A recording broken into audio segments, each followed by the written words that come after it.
네, 오늘 함께 하나님의 말씀 보겠습니다. 하나님 말씀은 갈라디아서 6장 6절의 말씀입니다. 함께 보도록 하겠습니다. 갈라디아서 6장 6절 말씀.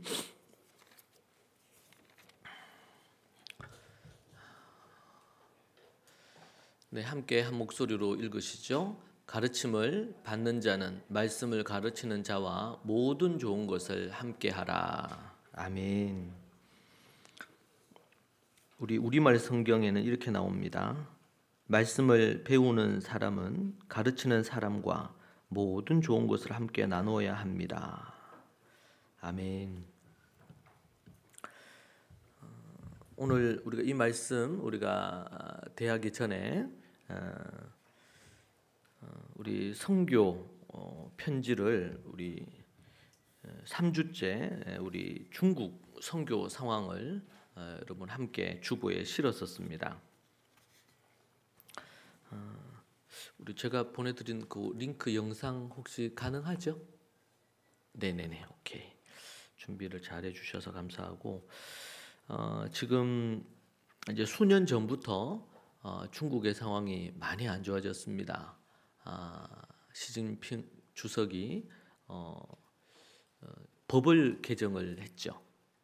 그 법을 개정한 부분 중에 가장 큰 부분이 이 종교적인 교회를 탄압하고자 하는, 교회뿐만 아니라 다른 뭐 이런 종교에 대한 것도 있지만 교회를 향해서 갖는 그 부분이 매우 큽니다.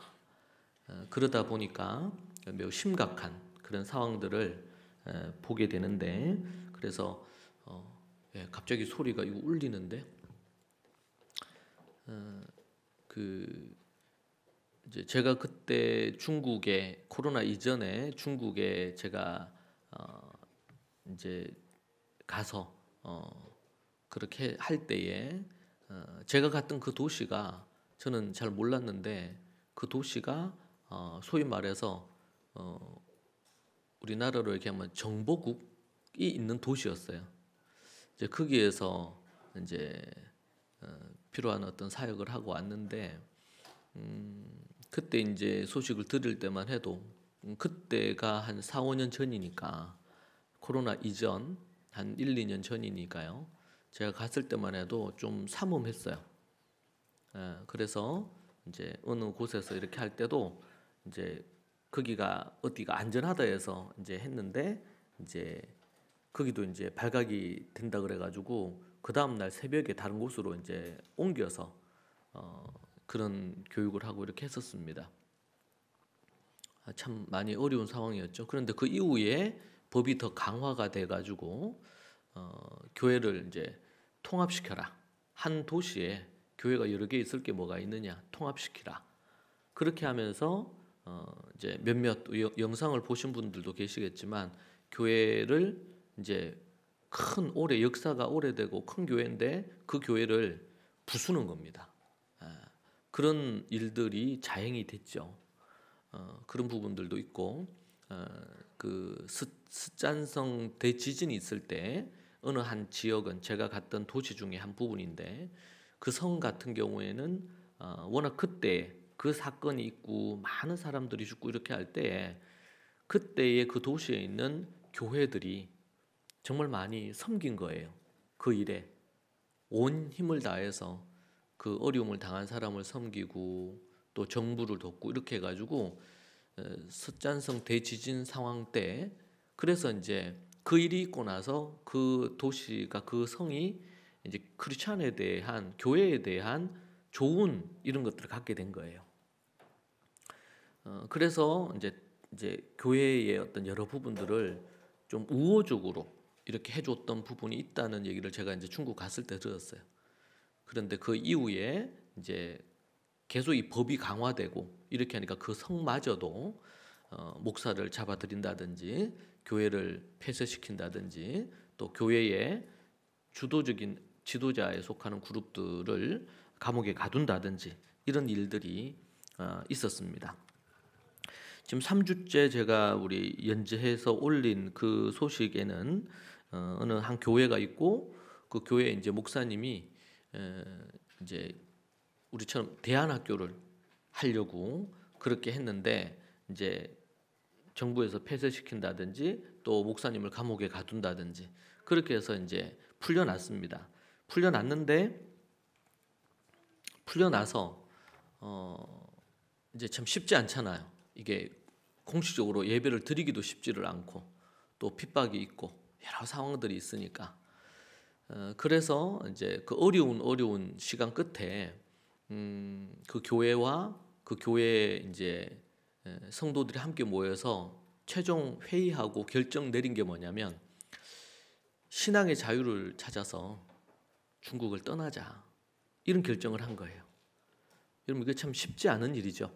평생을 살아온 터전이고 뭐 직업도 그렇고 모든 어떤 부분에서 재산이나 이런 부분도 그렇고 다 그렇게 하고 있는 부분인데 그런데 갈수록 더 이 압박이 커지고 어려움이 생기니까 도저히 안 되겠다 이렇게 해서 처음에는 뭐 반반 정도였대요. 떠나자는 반, 반대하는 부분에 대해서 반. 근데 최종적으로 이제 떠나기로 결정을 하고 여러분 그거 아세요? 그렇게 떠나기로 결정하고 처음 도착한 망명 신청을 하고 도착한 곳이 어디냐면 대한민국이었어요. 그래서 제주도에 그분들이 한 2년 넘게 머물렀더라고요. 망명을 받아달라. 그런 부분들이었는데 2년 동안 제주도에 머물고 있었는데 최종적으로 우리 한국에서 이 망명을 허가를 하지 않았어요. 그런 어떤 상황이 됐고 그 이후에는 대만으로 가서 그렇게 했는데 중국 정부가 이 대만 태국이죠. 태국으로 갔는데 태국 정부를 압박해서 돌려보내라. 그렇게 되면 중국으로 가면 이제 뭐 이제 처형을 당하든지 아니면은 또 뭐 이런저런 부분에 대한 부분에 핍박을 받겠죠. 그런데 그 부분이 있을 때 여러 가지 부분들에 있어서 그 소식을 들은 미국이 이제 나서서 결국에는 얼마 전에 미국으로 가게 되었다는 뉴스가 나왔어요. 그래서 제가 이제 3주간 이 부분들에 대한 걸 하고 그 전에 한번 제가 이 기사를 본 적이 있는데 이제 이 3주간에 이게 그걸 하면 제가 이제 이렇게 타이핑해서 제가 유튜브에 올리면서 계속 많이 기도를 했었고 그런데 지난주에 뉴스가 떴어요. 예, 미국에서 이들의 안정과 그 망명을 허락하는 어떤 부분으로 그리고 지금 이제 한 1년 정도 그 절차나 이런 게 있으니까 그 부분에 대한 거를 진행하고 있다 하더라고요. 미국 텍사스 주에 정착하는 걸로 방향이 정해진 것을 들었습니다. 그 관련된 영상이 한 2개가 있는데 우리가 좀 보면 좋겠습니다. 제가 보내드린 그 순서 따라 띄워주시면 될 것 같은데요. 그래서 우리가 CGN 월드 뉴스에서 이 부분을 다루었습니다.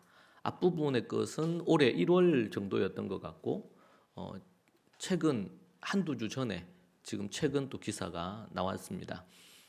우리가 지금 이 땅에 살면서 우리가 자유를 누리고 살죠. 교회 나오는데 어려움이 없고 교회를 나온다고 핍박받거나 이런 부분도 거의 없지 않습니까? 대한민국에서는. 그런데 제가 요즘 매일 기도하는 부분 중에 하나가 전 세계 핍박받고 있는 교회들 위해서 제가 매일 기도하는데 그 중에 아주 대표적인 북한과 더불어 방불하게 그 교회를 박해하는 곳이 있다면 중국이거든요. 그래서 우리가 참 안타까운 부분이 있고 저 개인적으로 이번 주간에 기도하면서 좀 했던 것은 그 몰디브라는 곳의 소식이었어요. 몰디브 압니까? 이름은 들어봤죠. 영화 대사에도 나오잖아요. 그죠?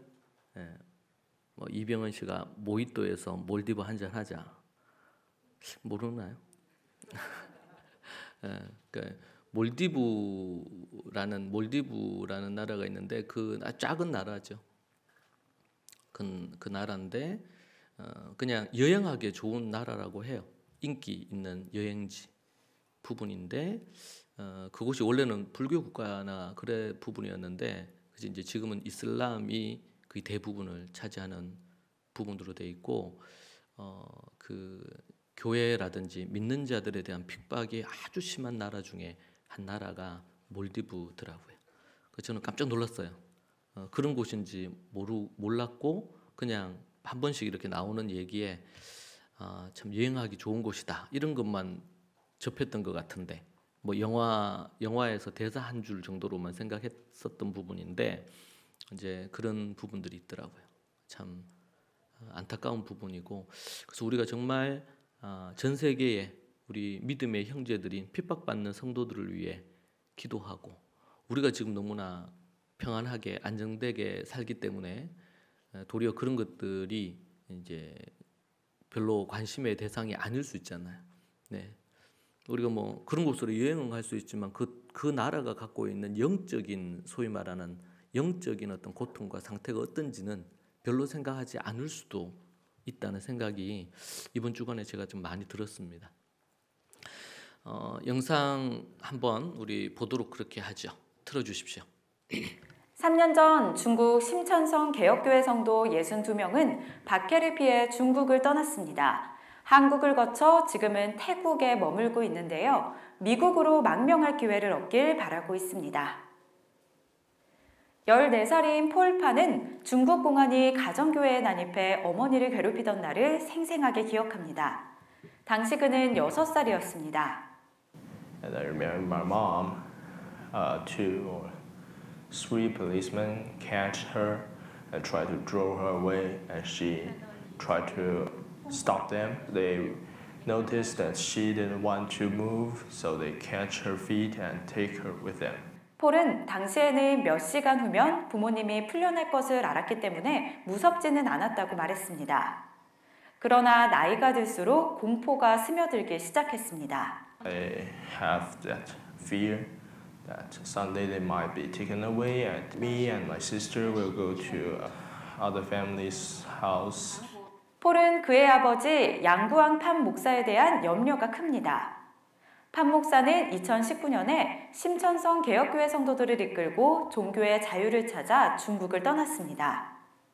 심천성 개혁교회의 망명은 2018년에 종교 규정이 개정된 이후 이에 반대하는 교회에 대한 위협이 증가하면서 잇따른 결과입니다.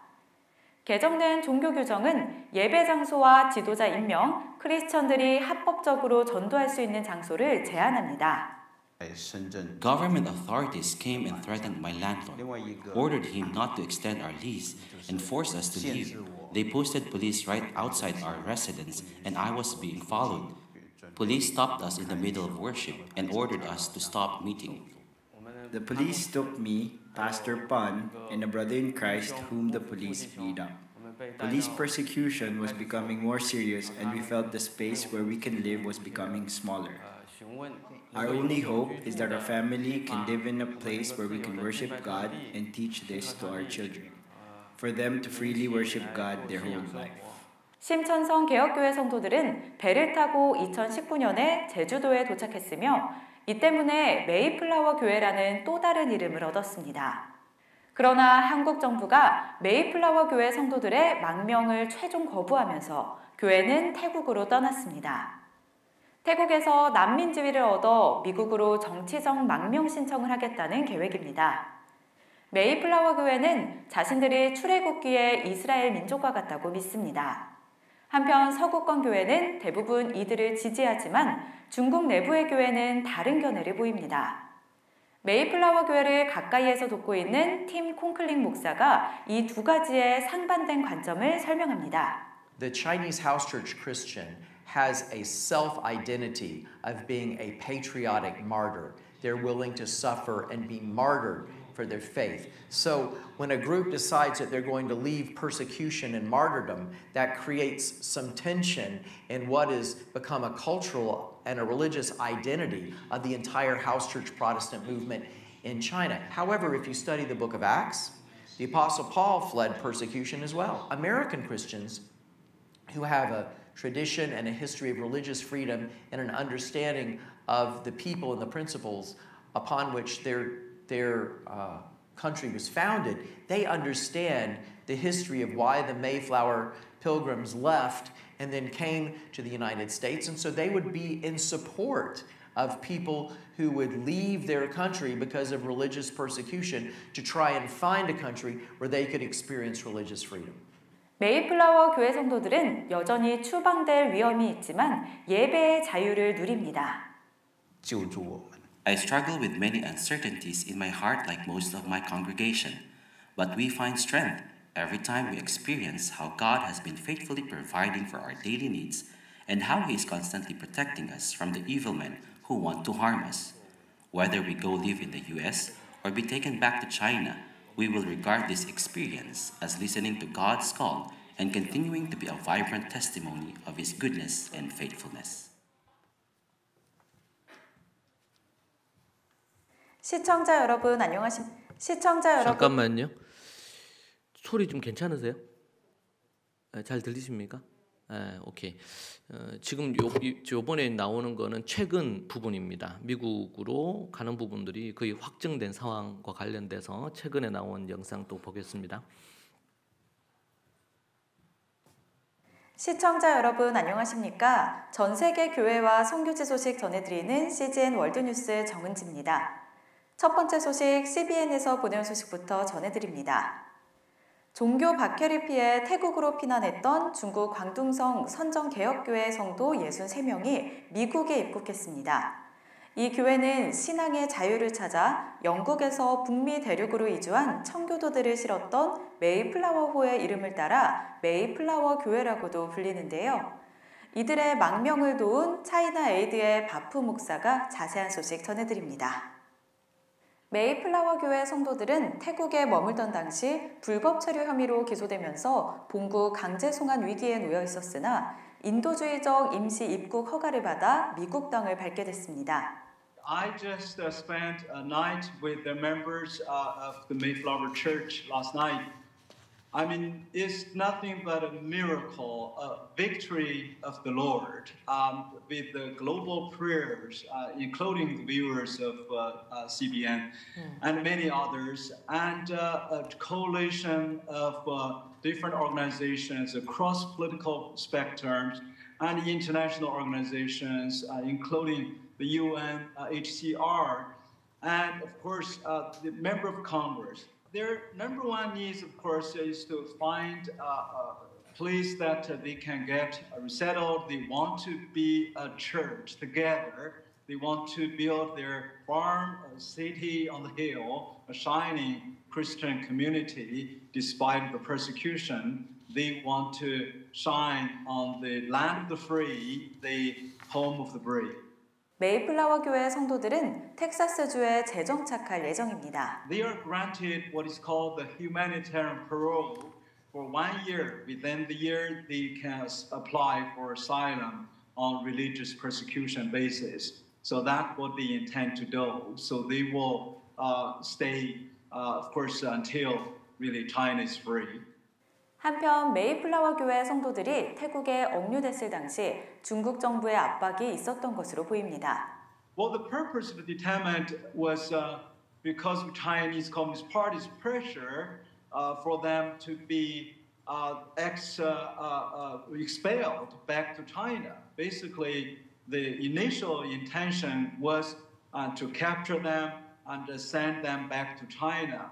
Barely a little over a week ago, they were in Thailand imprisonment, and it was under intense international pressure and U.S. government active negotiation. They were able to be granted the passage into the United States. 메이플라워 교회 성도들의 미국 입국은 많은 이들의 도움으로 가능했습니다. Well, I know the Senator Ted Cruz, the chairman and the chairman of the House Foreign Affairs Committee, Mike McCall. We have the chairman of the Global Human Rights, Congressman Chris Smith.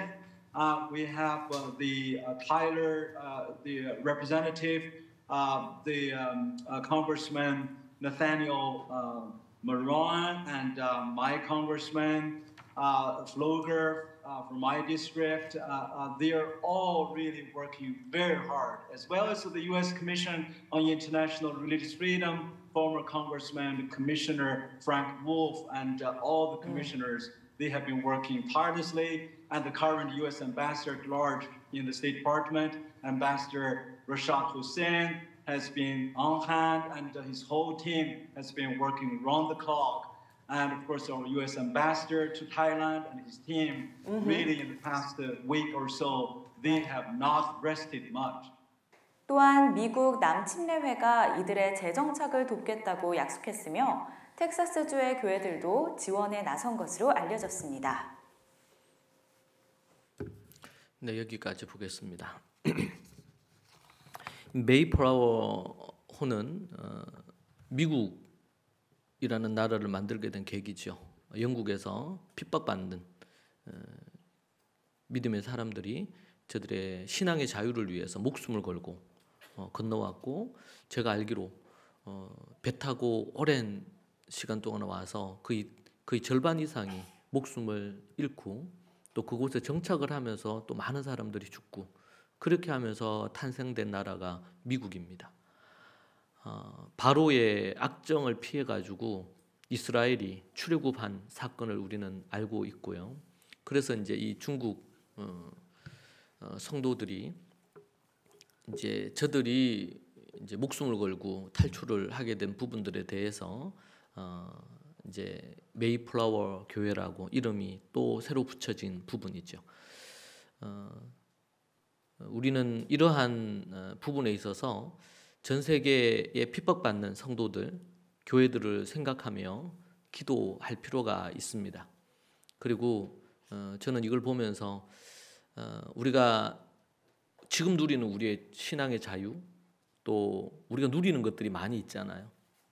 그런데 그런 부분에 안일해서 누리는 건 중요하지만 그것에 안일해서 경각심 없이 깨어있지 못함으로 새 속에 물들거나 그럴 수도 있다고 생각이 들었습니다.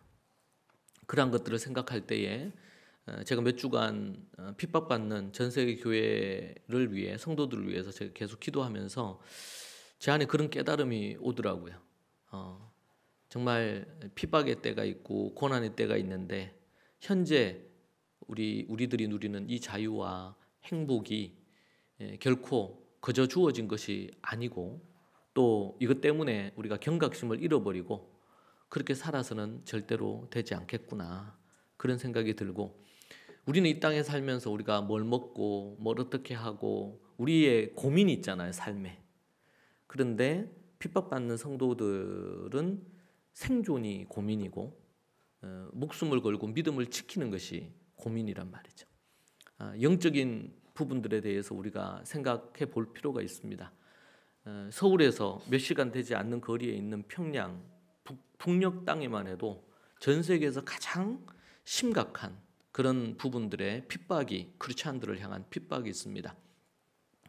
저 개인적으로는 제가 한동안 이 탈북민들을 압록강에서 건너서 이렇게 하는 부분에 대한 것들을 잠시 동안 하고, 그리고 또 그 단체를 제가 지원하고 후원하고 돕고 이렇게 했던 일들이 있었습니다.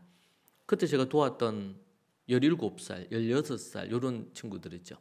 그리고 제가 만났던 친구 중에 하나는 저는 초등학생인 줄 알았어요.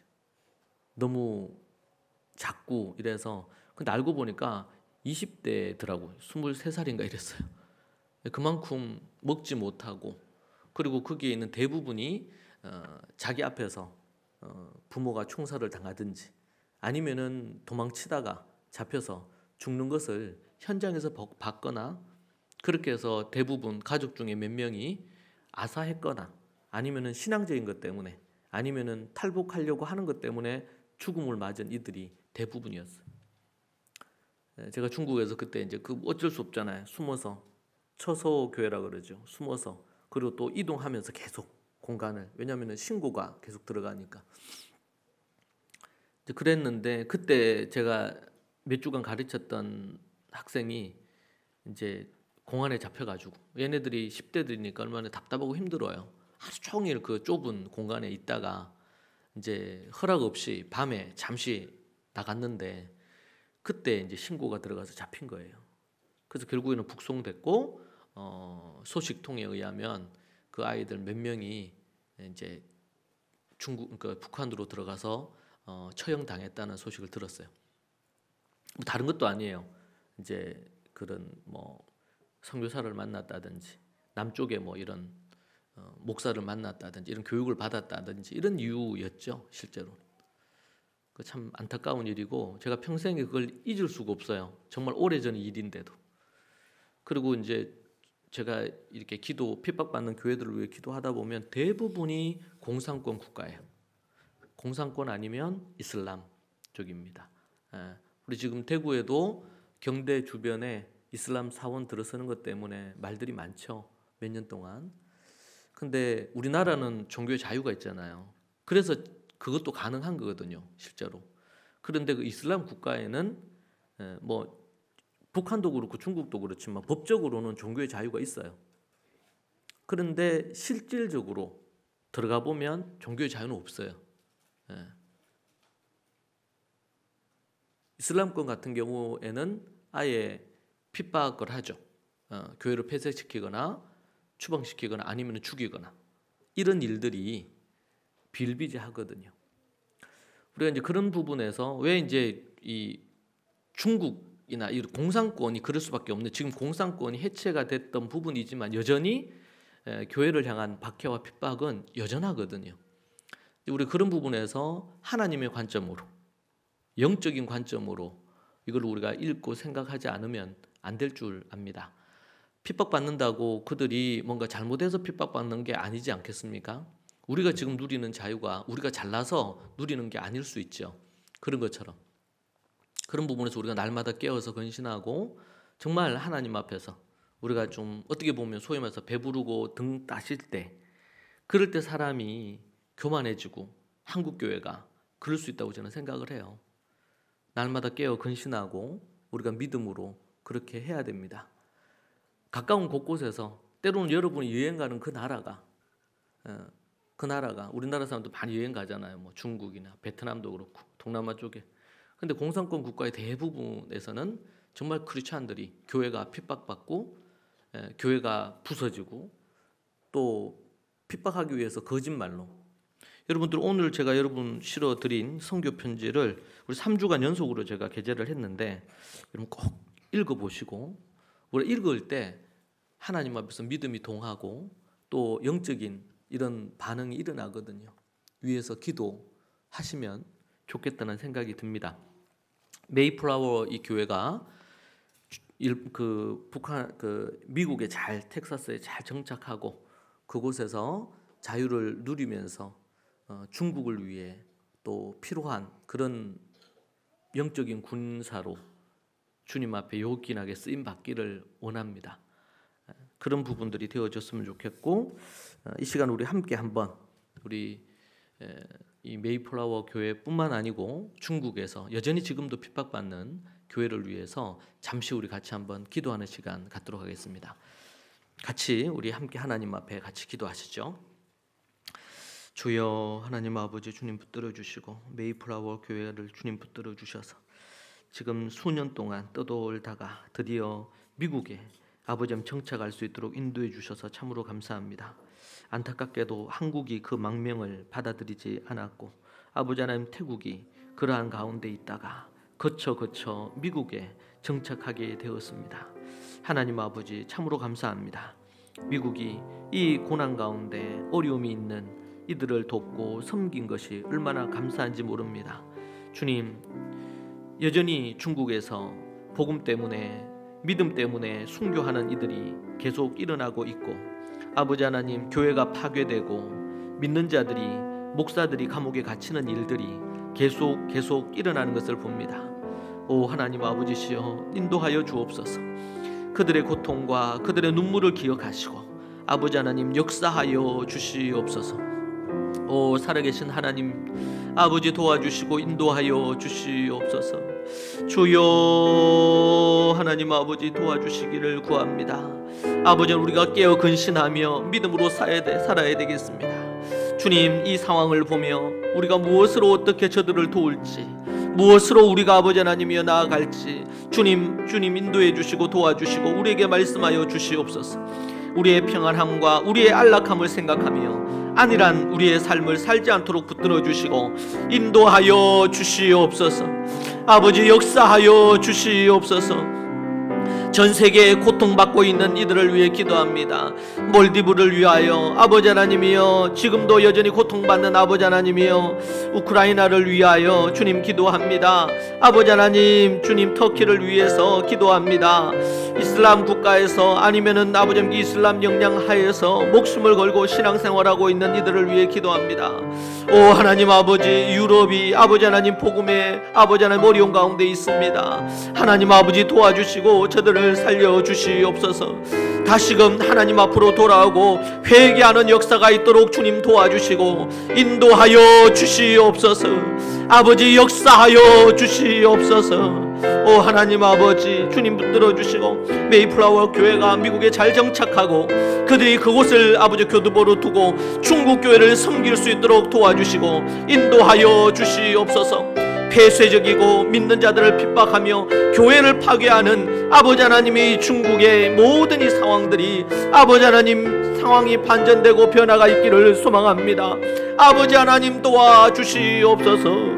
핍박과 고통 가운데 인들을 긍휼히 여겨주시고 불쌍히 여겨주시옵소서. 하나님 아버지, 우리의 기도를 들으시고 응답하옵소서. 14살에 6살 때부터 핍박받아 14살에 아버지 목사님을 걱정하며 눈물을 짓고 어머니가 잡혀갈까 두려워 떨며 살한 그 모습을 생각할 때 주님 참 마음이 아픕니다. 주님, 중국의 이러한 종교 탄압과 교회를 핍박하는 모든 타담의 부분들이 주님 멈추어지기를 기도합니다. 하나님 아버지, 모든 어려운 가운데서 믿음을 지키는 자들, 순교하는 자들, 감옥에 투옥되어 고난당하고 있는 자들, 또 이 웨이플라워 교회처럼 망명하여 신앙의 자유를 찾고 또 중국을 위하여 섬기려 하는 이 모든 교회들 위해 주님 함께하여 주시고 인도하여 주시옵소서. 중국뿐 아니라 전 세계 곳곳이 특히 공산권과 이슬람권에서 핍박받고 살해당하고 아버지 하나님 순교당하는 이들이 얼마나 많은지 모릅니다. 그곳에 사역하는 사역자들과 아버지 하나님 성도들을 불쌍히 여겨주시고 아버지 하나님 인도하여 주시옵소서. 날마다 저들에게 기적의 역사가 일어나게 하여 주옵소서. 필요한 것들을 공급하시고 아버지 하나님 도와주시기를 간절히 구합니다. 아버지 하나님, 이 땅에서 우리가 자유를 누리며 신앙생활하는 우리들이 무엇을 해야 될지 생각하며 기도하기를 원하오니 은혜를 베풀어 주시고 인도하여 주옵소서. 예수님 이름으로 기도합니다. 아멘. 네, 오늘 우리 말씀으로 함께 보겠습니다. 앞에서 봤던 영상을 보면 14살 그 친구가 참 마음에 많이 인상에 남습니다. 14살이면 이제 중학교 1학년 나이 아니겠어요? 그런데 6살 때부터 고난과 핍박 가운데서 저들이 부모의 그 믿음을 떠나지 않고 신앙을 지키고 그리고 아버지를 걱정하고 어머니 걱정하고 그런 것을 참 보잖아요. 그리고 믿음을 꿋꿋하게 지켜가는 그 모습이 얼마나 기쁘고 감사한지 모릅니다. 제가 어릴 때만 해도 뭐 다 그런 건 아니지만 어릴 때만 해도 뭐 부모가 자녀를 걱정하는 것은 당연지사였지만 그때만 해도 자녀들이 부모를 걱정했거든요. 그런 분위기가 있었어요. 그런 분위기가. 그래서 그때가 얼마 전입니까? 거의 뭐 35년, 40년 전 아닙니까? 그때만 해도 자녀들이 부모 걱정했어요. 그리고 때로는 부모가 경제적이든 아니면 마음적으로 어려울까 싶어서 부모 걱정하고 가정 걱정하면서 초등 때, 지금으로 얘기하면 초등 때부터 그렇게 걱정하고 중학생이 되면 거의 어른이었죠.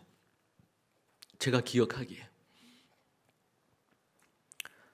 그리고 정말 그 이전 10년, 20년 전만, 그 이전 제가 어렸을 때 그 이전 10년, 20년 전만 해도 공부를 하거나 뭔가를 하는 것은 자기의 어떤 성공을 위한다기보다는 가난하고 어려운 가정을 돕고 세우고 그렇게 하려고. 그러면은 자식들이 뭐 여러 명이 있으면은 다 공부를 못 시키니까 그 중에 한 명만 공부시키던 시절이 있지 않았습니까? 네. 근데 시간이 지나고 세태가 변하면서 부모를 걱정하는 자녀들은 생각보다 예전에 비해서 많이 줄어버린 것 같아요. 그리고 자신의 가정이나 가문을 생각하는 부분들은 거의 없어졌죠.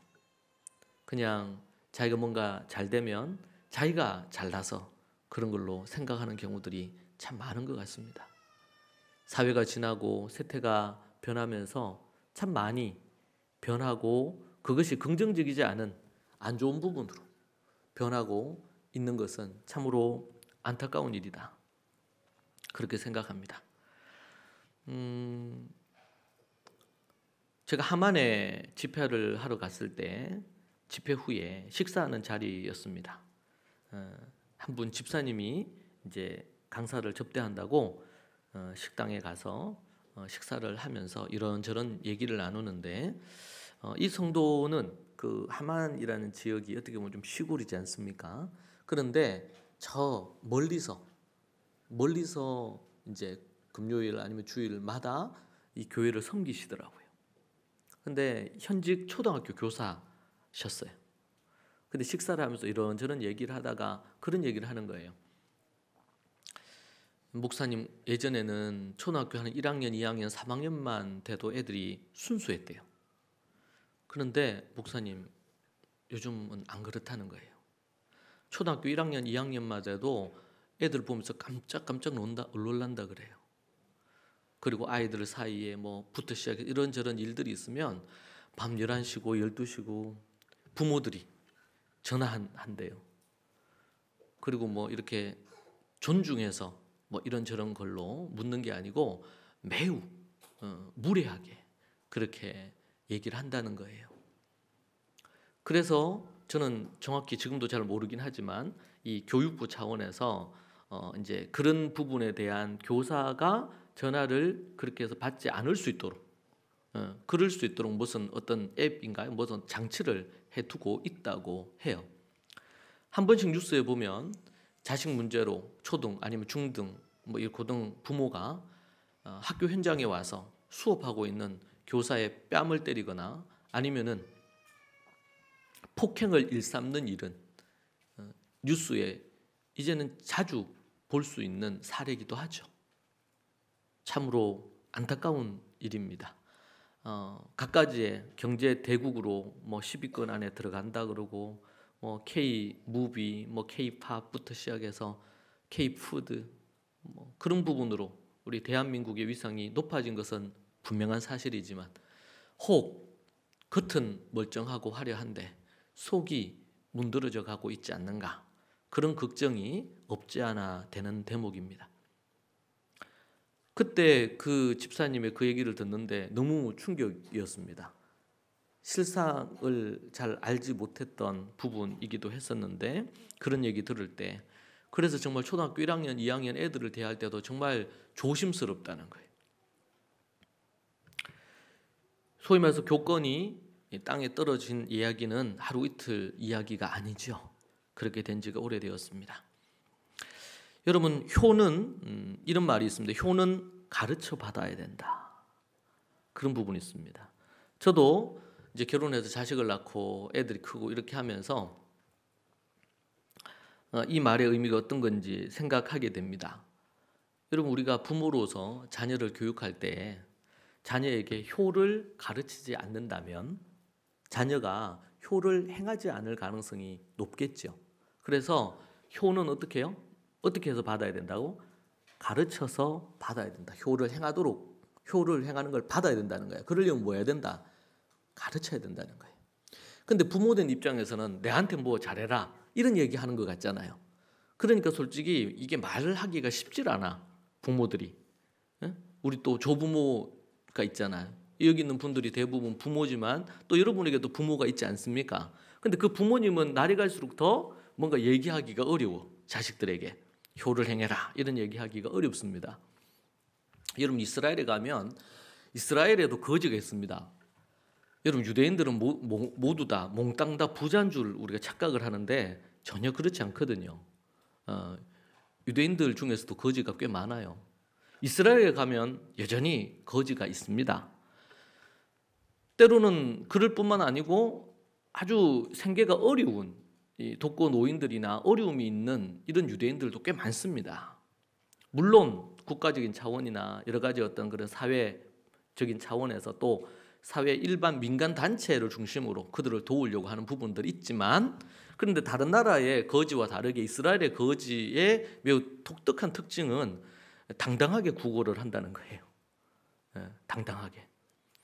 왜냐하면은 성경에 보면은 나오지만 우리가 구제를 하거나 섬기는 그것이 하나님께 상급을 쌓는 거고 하나님 앞에 마땅하다는 이런 부분 때문에 그런 부분이 있습니다. 물론 자기가 땀 흘려 수고하고 일해서 그렇게 해서 뭔가 먹고 사는 것이 어느 나라보다도 더 그 부분에 대한 가치가 중요하죠. 그러나 어쩔 수 없이 그런 부분에 있어서 구걸을 하며 사는 부분들에 대한 게 있을 때에 그 부분에서 좀 다른 입장을 갖는 것을 봅니다. 여러분 성경에서도 효를 가르칠 것에 대해서 얼마나 많이 강조합니까? 그래서 조부모나 부모가 효를 반드시 가르쳐야 됩니다. 영어는 안 가르쳐도 수학은 안 가르쳐도 효는 반드시 가르쳐야 됩니다. 그래야 세월이 지나서 자식이 어른이 되고 결혼도 하고 이렇게 했을 때 부모에게 효를 행할 수 있지 않습니까? 여러분 이 효가 제대로 행해지지 않으면 어떤 문제가 생길까요? 가정이 와해됩니다. 부모와 자식 사이의 관계가 틀어지게 돼 있습니다. 어려움을 겪습니다. 그리고 영적으로 보면은 부모가 갖고 있는 믿음의 신앙이나 이런 것들을 전수할 수가 없어요. 왜? 효라는 것은 부모를 존중하고 공경하고 순종하는 거잖아요. 부모에게 순종하는 것 없이 자녀의 믿음을 이끌어줄 가능성은 0%입니다. 불가능합니다, 이게. 그래서 10계명 중에서도 5계명이 뭡니까? 내 부모를 공경하라. 순종하라. 복종하라. 그렇게 얘기하고 있는 부분이 있습니다. 이걸 아예 10계명 중에 하나로 약속이 있는 첫 계명으로 둔 것입니다. 제가 지난 2주간 동안 여러분에게 가정에 대한 설교를 했고 또 신앙 명가를 이루는 데 있어서 부모와 자녀가 해야 될 부분들에 대해서 가르쳤습니다. 자, 그런데 그 가르침을 받고 그래 내가 부모를 공경해야지. 이런 착한 마음, 좋은 마음으로 반응을 하고 부모에 대한 조금의 어떤 변화나 태도가 없다면 여러분의 마음밭은 길가밭처럼 딱딱한 것일 겁니다. 여러분 안다고 아는 것이 우리에게 구원을 가져다 주는 게 아니거든요. 우리가 믿는다고 입술로 고백하는 것이 우리에게 구원을 가져다 주는 것이 아닙니다. 믿음은 행함을 포함하고 있는 가치지요.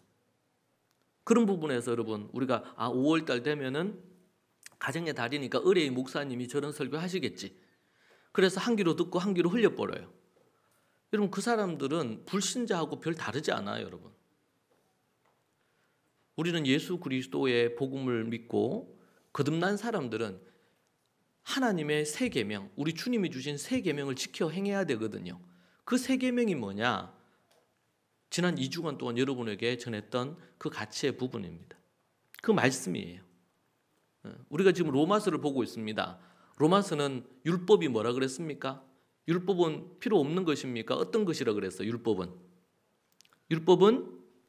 어떤 거예요? 선한 것이고 또 뭐예요?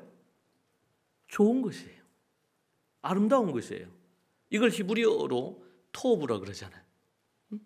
율법은 너무나 좋은 거고 선한 것이고 아름다운 거예요. 문제는 율법을 지켜내서 구원을 얻으려고 하는 율법주의가 잘못된 거지. 하나님이 주신 우리의 율법은 너무나 귀하다. 구약에 주신 율법 중에서 예수님의 십자가의 제물이 되셔서 그가 하신 것 외에 제사 관련된 것 외에 대부분의 율법은 반드시 신약시대, 현대에도 반드시 지켜 행해야 될 것입니다. 반드시. 짐승을 잡아서 양 잡아서 염소 잡아서 제사 드릴 그 부분에 대한 건 완성이 됐어요. 안식일은 주일로 완성이 됐습니다. 그러면 완성된 걸 지켜야 돼요. 이제는. 그래서 우리가 예배를 드리는 겁니다. 여러분, 예배, 우리가 드리는 예배 안에는 뭐가 포함되어 있어요? 예수님이 제물로 달려 죽으신 제물 대신 예수님이 있어요. 그래서 예배는, 현대 예배에도 반드시 있어야 될 요소가 뭐다? 제사의 요소예요. 제사의 가장 중요한 건 뭡니까? 짐승의 피지요. 그런데 과거에 구약의 짐승의 피는 단회적이에요. 오늘 드렸으면 또 다음에 또 짐승의 피를 또 드려야 돼요. 그런데 단번에 제물이 되셔서 완벽하게 이루신 예수님의 십자가는 더 이상 제물 제사가 필요 없습니다. 완벽하게 구원을 이루어 주셨기 때문에 우리는 그걸 뭐 하는 겁니까? 자카르, 기념하고 기억해야 되는 겁니다. 그래서 우리 경기도 그렇고 대구도 십자가 다른 거예요. 예, 우리 개신교 안에서는 그런 분위기가 있어요. 우리가 뭐 동상을 만드는 것도 그렇고 이 십자가를 교회에 거는 것도 그렇고 어떤 분들은 교회 안에 십자가 이거 우상이다, 떼야 된다, 이렇게 주장하는 그룹도 있습니다. 예. 그리고 예를 들면 뭐 어떤 뭐 동상 이런 거 만들었다. 이 캐톨릭에서 우리가 종교개혁하면서 이제 생긴 부분이기 때문에 거기에 뭐 마리아상도 있고 베드로상도 있고 안드레상도 있고 이런 거 있으니까 그런 부분들에 대한 것에 대한 부정적인 부분은 있어요. 여러분 1세기 교회를 보거나 또 이런저런 것들을 볼 때에 교육적으로 많은 부분에 있어서 이런 이미지나 형상을 활용했어요. 문제는 그 앞에 절을 하거나 숭배하는 부분들이 금지됐던 부분들이 있는 것이지. 그래서 이스라엘에도 가면 뭐가 있어요? 전 너무 놀랐던 게 도로변에 가로수가 있잖아. 가로수 있고 우리 그 불을 비추는 그 가로등이 있잖아요. 거기 위에 뭐가 있냐면 우리 그 금초대. 예. 항상 깨어 근신해야 된다는 금초대가 그 등 위에 그게 쪼롬이 달려 있어. 그게 되게 인상적이었어요. 그 부분이. 예. 그런 것들이. 또 다윗의 별 뭐 이런 부분들도 그렇고. 예. 여러분 우리는 사람은 이미지나 아니면 눈에 보는 것에 영향을 받아요. 예. 그래서 우리 하나님도 뭐라 그랬어요? 집에 문설주와 인방에다가 그 말씀을 하라 그랬죠. 그래 이스라엘에 가고 그러면은 그 메주자라 그래가지고 이렇게 붙여져 있어. 그 안에 하나님 말씀 들어가 있고. 그래서 지나치면서 뭐해요? 입에 뽀뽀해요 거기. 예? 키가 닿으면 입으로 뽀뽀하고 아니면 손으로 이렇게 해서 키스합니다. 왜? 하나님 말씀을 사랑한다는 의미죠. 하나님 말씀을 사랑한다. 네. 그런 부분에서 교육적으로 매우 중요한 의미를 가져요. 네. 근데 거기에 이제 예를 들면 보면은 뭐 마리아상 앞에 해가지고 이렇게 해가지고 거기에다가 발바닥 비비고 이렇게 해서 하고 그러면 임신이 된다는 둥, 뭐 어떻게 어디를 만지면 뭐 부자가 된다는 둥, 뭐 이런 거 있잖아요.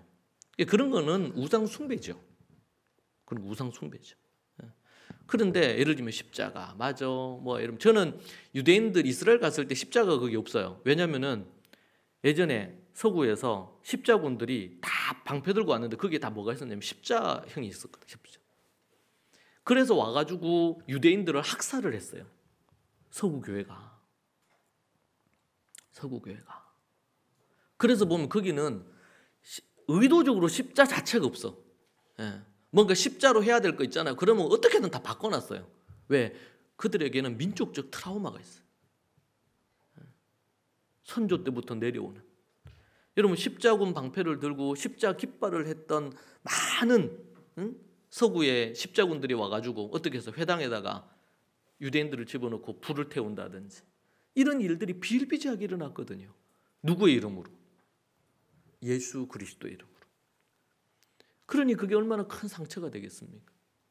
그래서 유대인들이 번역한 이 신약 성경에는요, 우리는 십자가라고 되어 있는 게 나무에 달린 이렇게 다 번역해놨어요. 우리 이제 상징적인 의미에서 십자가가 있죠. 근데 궁극적으로는 나무에 달린 이 표현이 원래 맞기는 맞아요. 우리는 십자가 그러면 예수님 생각나지만 유대인들에게서는 십자가 생각하면 학살자가 생각하는 거죠. 그런 부분에서 우리가 이제 생각을 하는 게 필요하다. 여러분, 눈에 보이는 부모에게 공경, 순종하지 않는데 눈에 보이지 않는 하나님을 경외하고 그렇게 할 수 있겠습니까? 불가능한 일이지요. 부모와 더불어 여러분, 오늘 우리가 다루려고 하는 주제가 이 스승에 대한 것입니다. 예수님도 랍비라 불림을 받으셨습니다. 그분은 랍비로 불리기에 적합하지 않았죠. 하나님의 아들이셨고 하나님이신데 스승이라고 불리기에는 적합하지 않잖아요. 그런데 1차적으로 제자들도 그리고 많은 유대인들이 예수님을 랍비로, 스승으로 여겼습니다.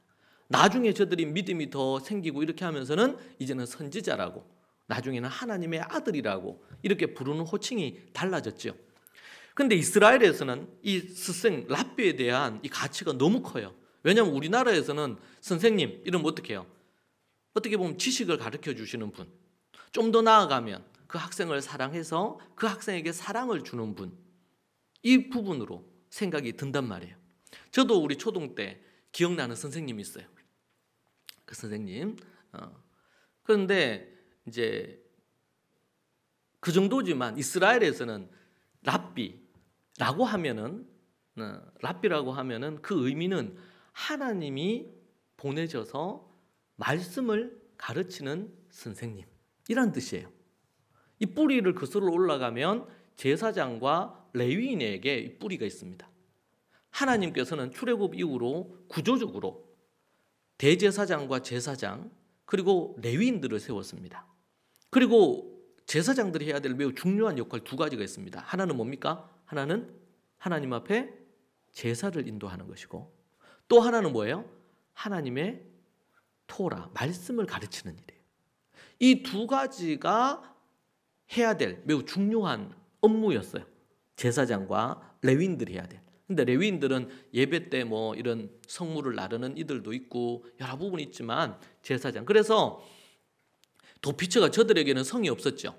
하나님께서 곳곳에다가 지파, 모든 지파에는 아니지만 지파마다 하나님께서 도피성을 두게 하시고, 그 도피성에 누가 살았냐면 이 제사장들이 살았습니다. 그러면서 했던 게 뭐냐면 12지파로 흩어져 있으니까 이게 뭐 늘 매주마다 뭐 매일마다 예루살렘에 와서 하나님 앞에 제사 이렇게 할 수가 없잖아요. 그러니까 도피성을 두고 거기에 제사장들이 머물면서 하나님 앞에 제사라든지 말씀을 가르치는 일을 했습니다. 여러분, 우리 교회는 뭐 기독교라는 표현보다 교회는 하나님의 말씀을 가르치는 곳입니다. 하나님의 말씀을 가르치는 곳. 또 하나는 앞에서 얘기한 것처럼 하나님의 예배를 주관하는 곳이에요. 예배 드리는 곳이 어디다? 교회다. 예. 그리고 하나님의 말씀을 가르치는 곳이 교회였어요. 그래서 그 이름이 베이트, 집이죠. 크레세트, 모임의 집이다, 예배의 집이다 라는 뜻의 회당을 칭할 때 베이트 크레세트, 따라합시다. 베이트 크레세트. 예. 이거는 회당을 표현할 때 그렇게 표현했어요. 또 하나는 뭐냐면 베이트 미드라시, 예. 배움의 집이라는 거예요. 교회가 이 두 부분이 너무나 중요한 부분입니다. 예. 그래서 달라요. 우리가 생각하는 스승, 이 부분들에 대한 개념이 달라, 이 부분이. 그래서 이스라엘에서는 만약에 어떤 상황이 있어서 아버지하고 랍비가 물에 빠졌어. 자기를 지도해주는 랍비하고 부모님, 아버지가 빠졌어요. 그럼 그때 누구를 먼저 건질 거냐? 라고 할 때 그들은 그냥 다른 머뭇거림 없이 랍비를 먼저 건진다고 합니다. 이 말을 우리는 좀 당황스럽죠. 우리 한국인들에게는. 그래도 아버지지. 응? 우리를 낳아주시고 키워주신 아버지지. 그런데 여기에는 이 개념이 좀 달라요. 이스라엘에서는 물론 낳아주시고 키워주신 아버지가 중하죠. 그러니까 부모를 공경하라는 계명도 있는 거고. 그런데 그들에게 있어서 육신으로 태어나는 것이 참 중요하지만 그보다 더 중요한 것은 하나님의 말씀을 가르쳐서 영혼이 다시 태어나고 인간으로서 인간답게 사는 부분에 있어서 하나님의 계명을 가르쳐준 이 랍비가, 이 선생님이 더 중요하다고 보는 겁니다. 왜? 하나님께서 보내셔서 하나님의 말씀을, 자, 그러니까 제일 좋은 부모는 어떤 부모냐면 낳아서 길러주는 부모도 중요하나 하나님의 말씀을 정기적으로 가르쳐주고 자녀를 훈련시키는 그 아버지가 최고의 아버지. 예. 좋은 아버지는 아이하고 놀아주고 뭐 필요한 거 있으면 뭐 사주고 교육도 시켜주고 이렇게 하는데, 그런 아버지가 좋은 아버지긴 하겠죠. 근데 더 좋은 아버지는 때로는 하루에 한 끼밖에 못 먹여줘, 가난해서. 응? 옷도 떨어진 옷 입힐 수밖에 없어.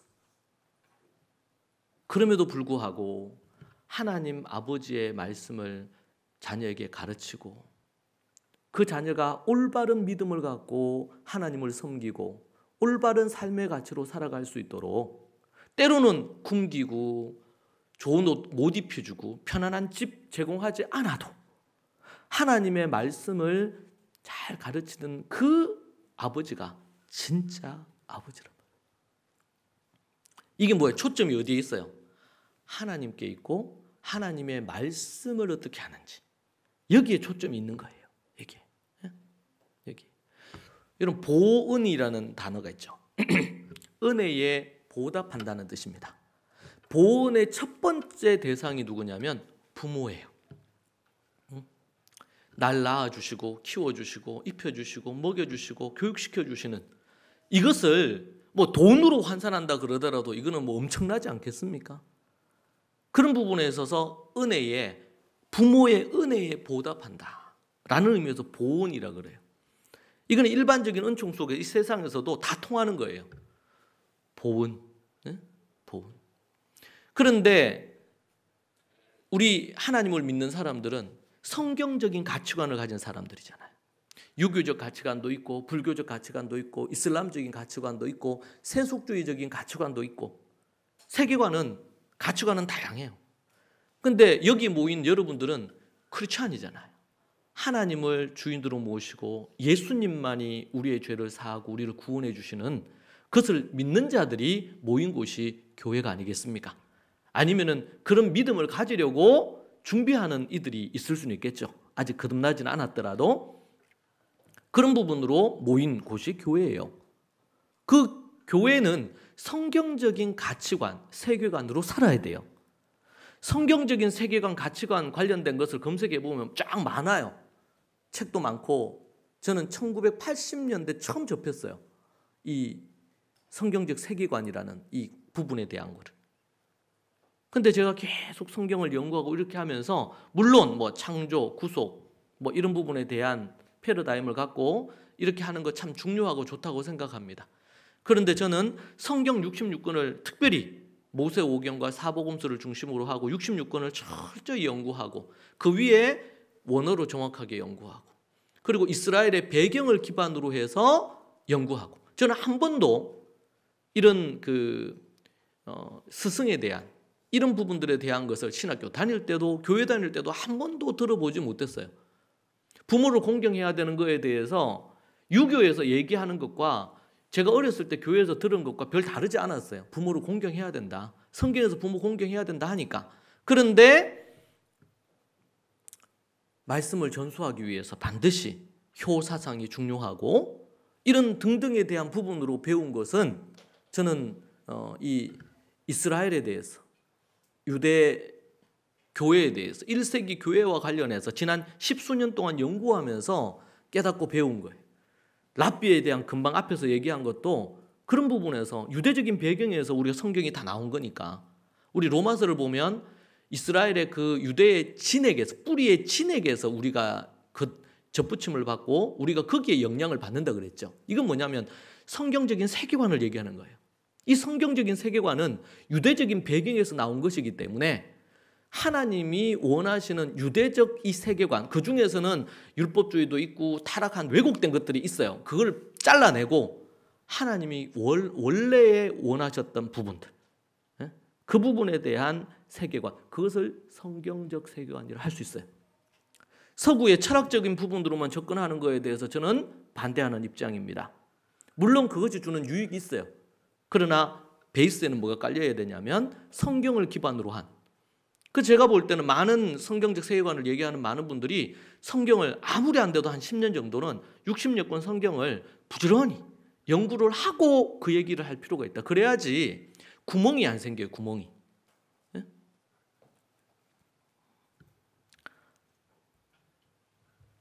자, 그런 관점에서 우리가 앞에서 얘기한 것처럼 선생님, 스승에 대한, 내일이 우리 스승의 날이지 않습니까?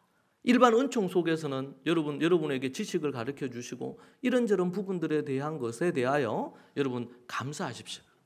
꼭 이 시즌이 되면 거의 1년에 한 번도 못 만나는 분인데 저한테 예전에 그것으로 감사를 표하는 분들이 가끔 있거든요. 보면 참 너무 귀하죠.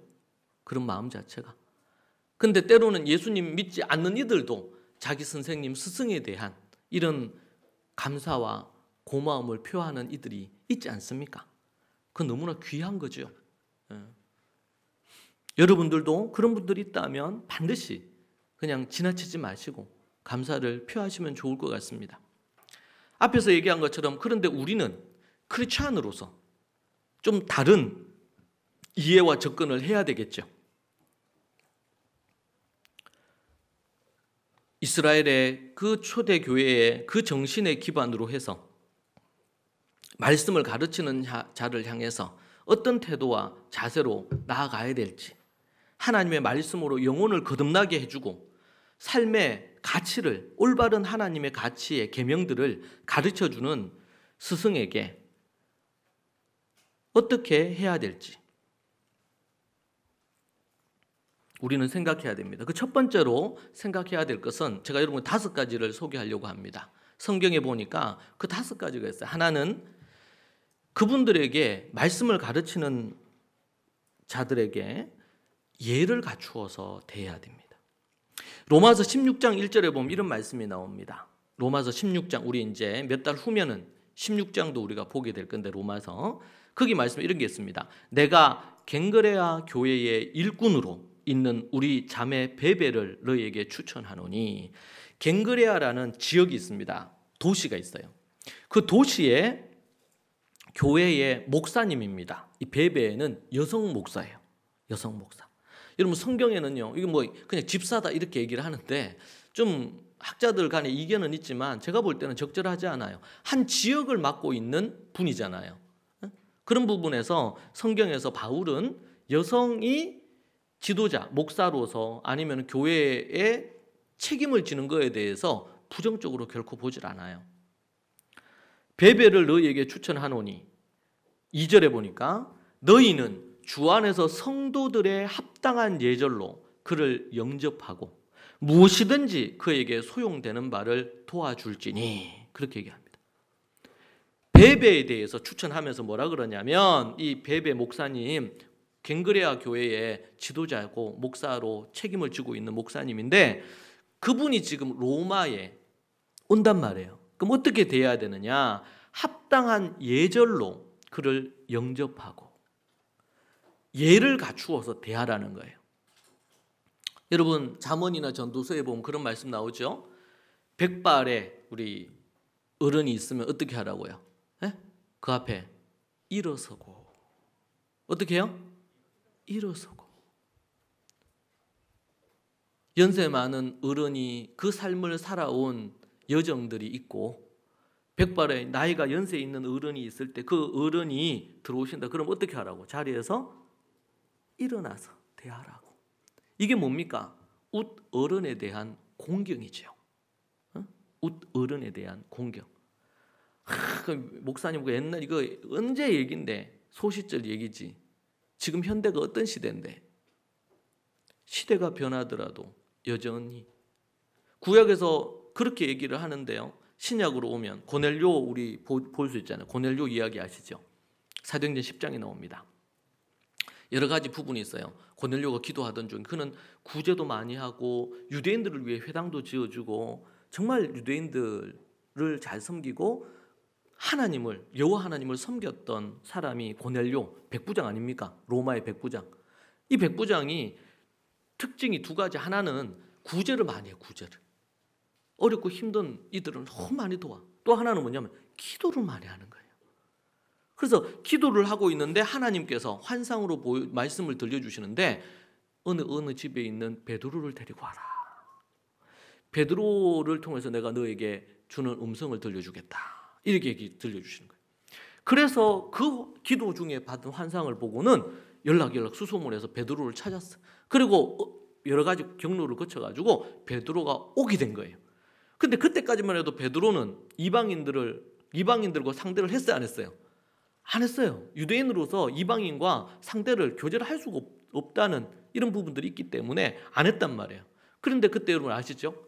보자기를 내려가지고 거기에 불결한 짐승들 보여주시면서 가라 그러잖아요. 네가 갖고 있는 유대주의의 틀을 벗어나라 이 말이거든요. 가라. 그건 성경적이지 않는 사상이었어. 가라. 그래서 갔어요. 그러니까 사도행전 10장 23절의 그 부분에 베드로가 불러들여 유숙하게 하니라. 이튿날 일어나 그들과 함께 갈새 욥바에서 온 어떤 형제들도 함께 가니라. 이튿날 가이사랴에 들어가니 고넬료가 그의 친척과 가까운 친구들을 모아 기다리더니, 고넬료가요 백부장이잖아요. 그러니까 친척들, 가족들뿐만 아니라 친척들 다 불러 모으고 또 가까운 친구들까지 다 싹 다 불러가지고 모아놨어. 왜? 하나님의 음성, 하나님의 뜻을 자기뿐만 아니라 이웃과 모든 이들이 들었으면 좋겠다 생각해가지고 기다리더니 25절에 마침 베드로가 들어올 때에 고넬료가 맞아 발 앞에 엎드려 절하니. 저는 참 이걸 보면 너무 충격이었어요. 그는 백부장이에요. 베드로는 한낱 어부 출신이고 그리고 유대에서는 별 볼 일 없는 인물이야. 베드로는 사내들인 공회의 뭐 회원도 아니고 사회에 영향력을 미치는 사람이 전혀 아닙니다. 사회적으로 보면 유대 사회에서는 단지 이단 나사렛 당의 주도적인 인물 중에 한 사람으로만 알려져 있어요. 그런 베드로에 대해서 왜 몰랐겠어? 다 알았지. 이미 정보를 다 갖고 있으니까. 그런데 그 고넬료가 어떻게 했어요? 베드로가 딱 집에 들어오는데 발 앞에 엎드려서 절을 했단 말이에요. 절을. 예를 갖추은 거죠. 왜? 하나님이 보내신 하나님의 사자시니까 무릎을 꿇고 이 베드로를 맞이하고 어떻게 큰 절을 하는 겁니다. 큰 절을. 베드로가 너무 당황했어요.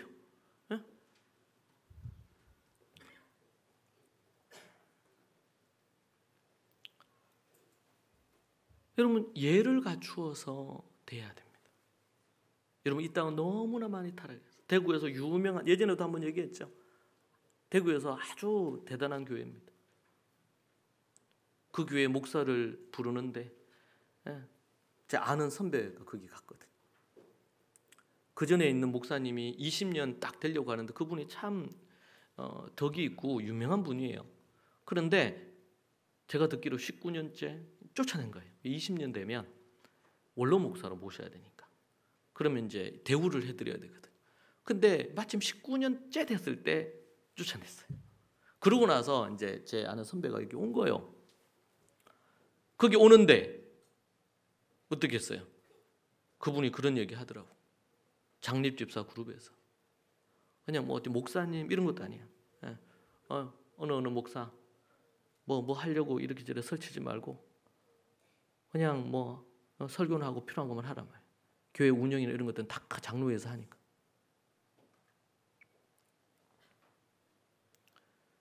참 너무 충격받았어 그때. 여러분 교단에서 교권이 무너진 것뿐만 아니라 교회 안에 이 영적인 권위에 대한 부분들도 무너져 있죠. 물론 목사들이 잘못한 것도 있을 겁니다.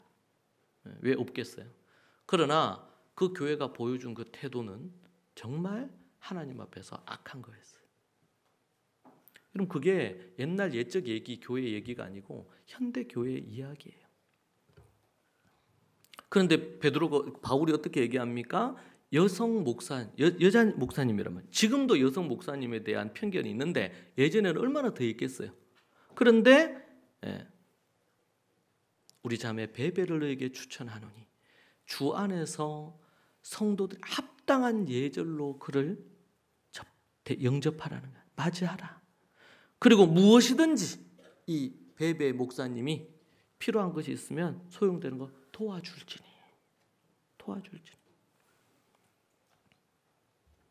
하물며 백발의 어른된 분 공경하는 게 자리에서 일어나고. 그래서 여러분들이 가정에서 반드시 가르쳐야 될 것은 예의 범절입니다. 예의예요. 예의. 인사 예절, 어른이 오면 일어나는 예절, 어른이 숟가락 들기 전에 먼저 집에 밥 퍼먹지 않는 예절, 이게 기본이거든. 그래서 어느 신학교에서 그런 얘기예요. 목사가 되기 전에 신자가 되고, 신자가 되기 전에 뭐가 돼? 인간이 되는 거야. 인간이 사람이 먼저 돼야 된다. 어떻게 보면 교회 안에서 기본 사람의 됨됨이에 대한 것을 가르쳐야 될지 몰라요. 왜? 성도들 중에 그 기본 예의가 없어. 왜? 그거는 어디서? 주로 가정교육에서 이루어지거든요. 가정교육에서. 가정에서. 제가 우리 캠프 할 때도 합니다. 선생님한테 하여 검사 맡으러 와서 그럼 뭐 하라고? 먼저 검사 책 뜩 내밀면서 검사해달라. 아주 싸가지가 없는 거거든요. 그 선생님한테 오셨잖아. 그럼 선생님 인사를 하고. 그리고 선생님 보기 편하게. 책을 이렇게 봐야 되니까. 그럼 이렇게 반대로 드려야 되잖아. 틱! 이렇게 준단 말이에요. 캠프 하면서 그것만 고쳐져도 그 인간이 되는 거잖아. 그게 돼야 되거든. 그렇게 해서 어떻게 웬만해서 선생님들은 합격시켜주고 싶어요. 근데 합격이 안 돼. 그러면 다시 와라. 그러면은 막 얼굴이 이그러지면서 씩씩거리면서 간단 말이에요. 여러분 그런 단적인 거 하나만 봐도 인간 됨됨이를 알 수 있어요. 떡잎만 보면 안 된다잖아. 이런 기본적인 거를 가르쳐야 될 거 아니에요. 이런 걸 안 가르쳐. 이게 가정교육이 문제야. 가정교육이 돼야 돼요. 안 그런 애들을 막 아무리 뭐 많이 모아놔 봤자 필요가 없어. 그럼 기본이 돼야지. 기본이. 제가 한 번은 어느 집회를 갔어요. 그 교회 목사님은 이제 한 60이 다 되셨어요. 그때 제가 이제 40대 초중반인 것 같아요. 그때 가서 집회를 하는데 제가 이 마침 5월 달에 그거 했죠. 가서. 그 효에 대해서 가르쳤어요. 제가 집회 다 끝나고 나서 그 목사님이 그런 얘기 하시더라고요. 아니 그 목사님에 비해서 제가 한 15년 넘게 훨씬 더 젊잖아요. 20년 가까이. 그러니까 근데 그 목사님이 하시는 말씀이 아이고 젊은 사람이 어떻게 그런 거를 그렇게 설교하냐는 거예요. 그 효에 대한 얘기를 하니까. 자기는 나이 60이 다 됐지만 그런 설교를 거의 잘 안 해봤다는 거예요. 그런 얘기 하시더라고요. 여러분 예를 갖추십시오. 특별히 교회 안에서 더 믿음 생활을 할 때에 목사를 향해서도 예를 갖춰야 되지만 성도들 간에도 예가 필요합니다. 예가. 그런데 보면은 교회 안에 이런 예가 부족해. 그 하나님이 기뻐하시겠어요? 고넬료가 보세요. 무릎을 꿇고 맞이하잖아요. 그러니까 베드로의 그 말씀을 듣는데 어떻게 들을까요? 고넬료가 백부장이에요. 사회적으로 지위가 있어요. 이스라엘에서 백부장이고 그러면 권력가예요. 총독 밑에 있는 부분에 있어서 최고 권력 그룹에 속하잖아요. 그랬던 그가 무릎을 꿇고 베드로를 맞이했어. 베드로가 전해주는 그 설교, 하나님의 말씀, 복음을 전하는데 이 고넬료가 어떻게 반응을 했겠냐 말이에요. 베드로가 설교하니까 그 가운데 하나님의 놀라운 역사, 마가 다락방의 역사가 그대로 여기서 재현이 되는 거예요. 생명처럼 받들지 않았겠어요? 그 말씀을? 복음을? 제가 지난 2주간 가정에 대한 설교를 했어요. 그걸 정말 마음으로 담아서 말씀으로 받고 순종을 하는 사람이 있는가 하면 똑같이 제가 20년 이렇게 해봐도 똑같이 설교를 해도 그 말씀을 그냥 한 귀로 듣고 흘려버리는 애들도 어른도 있단 말이에요. 그건 뭐예요? 그럼 복음의 씨가 떨어졌는데 그 새가 와서 먹어버리는 거예요. 아무 일도 안 일어나는 것 같아. 그러면은 변화가 없어. 삶에. 하나라도 뭐가 바뀌어야지. 부모에 대한 말이 바뀌든지, 부모에게 용돈을 안 드렸으면 뭐 단돈 10,000원이라도 용돈을 드리든지. 예를 갖추어서 대해야 된다. 여러분, 말씀을 가르치는 목사를 향해서 여러분 예를 가르치십시오. 예를 갖추어서 여러분 대하십시오. 저도 어떻게 보면 내보고 그렇게 하라는 것 같아서 제가 좀 설교하는 게 참 쉽지는 않아요. 근데 효도 가르쳐 받아야 되듯이, 여러분 그것이 여러분이 복 받는 길 아니겠습니까? 고넬료가 그렇게 해서 놀라운 하나님의 역사와 구원의 역사를 경험하지 않습니까? 두 번째는 주의 종의 말에 순종하는 게 필요해요. 히브리서 13장 17절에 보면 이렇게 나옵니다. 너희를 인도하는 자들에게 순종하고 복종하라. 그들은 너희 영혼을 위하여 경성하기를 자기들이 청산할 자인 것 같이 하느니라.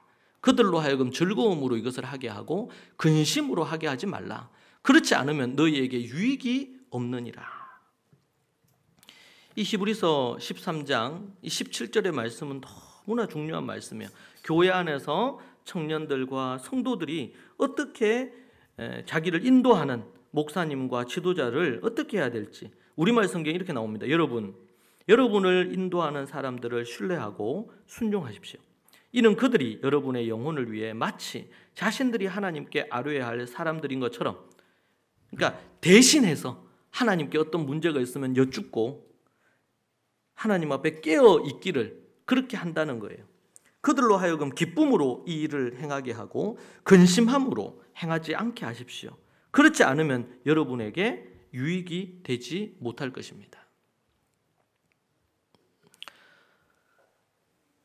나만 장군이 자기의 그 좋은 제국에 있다가 지금 이 한낱 작은 이 이스라엘에 와가지고 그 종의 그 여종이죠. 히브리에서 팔려간 여종이 나만 장군의 그 집에서 일하는 여종이 있어. 근데 이 여종이 뭐라 그랬냐면, 우리나라에 가면, 이스라엘에 가면 그 선지자가 계신데 그 선지자에게 탁 이렇게 하면은 이 문둥병이, 이 나병이 낫습니다. 이걸 간증을 한 거지. 자기 이스라엘에 있으면서 간증을 한 거예요. 근데 그 얘기를 들은 이 안주인도 그렇고 그 식구들이 그 얘기를 듣고 얼마나 놀랐겠어요. 아, 이게 나병이 낫는다고? 이게 불치병이잖아요. 나을 수 없잖아. 근데 그 얘기를 듣고 이 나만 장군에게 얘기했어. 이 나만 장군이 또 얘기해가지고 그 왕이 알게 된 거예요. 이 아주 그냥 지금 이 한센병, 나병이 있지만 그럼에도 불구하고 이 사람의 인품과 실력이 출중해서 장군으로 두고 있는데 그게 너무나 마음이 아팠겠죠, 왕도. 그래가지고 이제 그 보낸 거예요. 우리나라에 이런 장군이 있는데 이 장군이 이런 병이 있다. 근데 얘기를 듣기를 거기에 아주 선지자가 있는데 그분이 낫게 할 수 있다고 하는데 꼭 우리 보낼 테니까 꼭 낫게 해달라. 이런 얘기를 한 거예요. 근데 이스라엘 왕은 막 너무 두려웠죠. 왜? 이거 우리를 치려고 어떻게 나병이 낫냔 말이에요. 나병이. 응? 그렇게 했는데 그때 어떻게 해가지고 이제 선지자한테 온 거예요. 여러분 이 선지자한테, 그러니까 이 여종 하나가 여자 이 노비 하나가 말이지 그렇게 해가지고 했는데 이제 그 말이 참 중요해요. 여러분 우리도 그래야 돼. 여러분 예수님 때문에 여러분들이 어떤 가정에 행복이 있습니까? 질병이 나았습니까? 여러분 하나님 앞에 은혜가 있잖아요. 은혜, 보은. 하나님 앞에 은혜를 어떻게 보답해요? 여러분 말해야 돼. 이 여종은 그냥 얘기했을지 몰라요. 아이고, 우리나라의 그 선지자 그분은 이 나병도 낫게 하시던데. 이건 이 한마디 했을 뿐이잖아. 근데 그 얘기를 들은 그 분이 그걸 듣고는 오게 된 거 아니에요. 이 여종이 그 한마디 안 했으면은 그냥 나만 장군은 그냥 계속 그렇게 살다 그냥 그렇게 죽는 거죠. 근데 거기 와서 하는데 이 선지자가 뭐라 그래요? 그 요단강에 가서 7번 몸을 씻으라 말이에요. 그 얘기하니까 이 장군이, 나만 장군이 화가 났어요. 자기가 기대했던 게 있겠지. 그래도 내가 이 제국의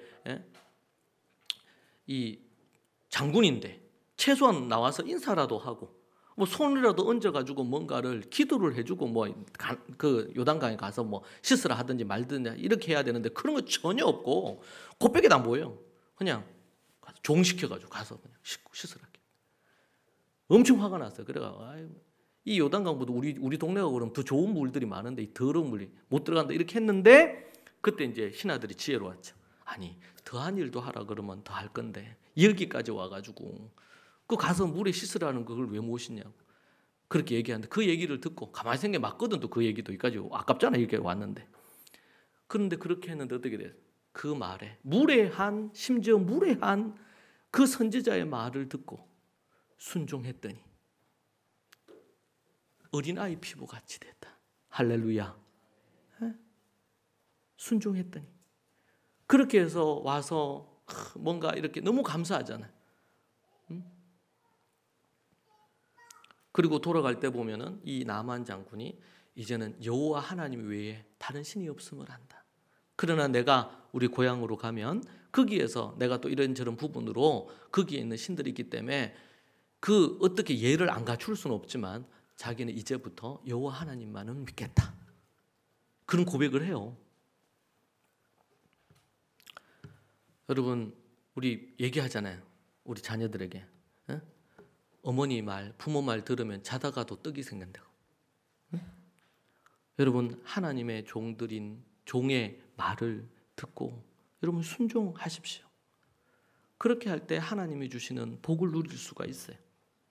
두 번째는 첫 번째는 예를 갖춰야 되고 두 번째는 뭐예요?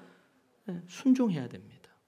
순종이 정말 제사보다 나아요. 세 번째는 오늘 앞에서 봤던 로마서 16장 1절 2절 이하에 이런 말씀이 나옵니다.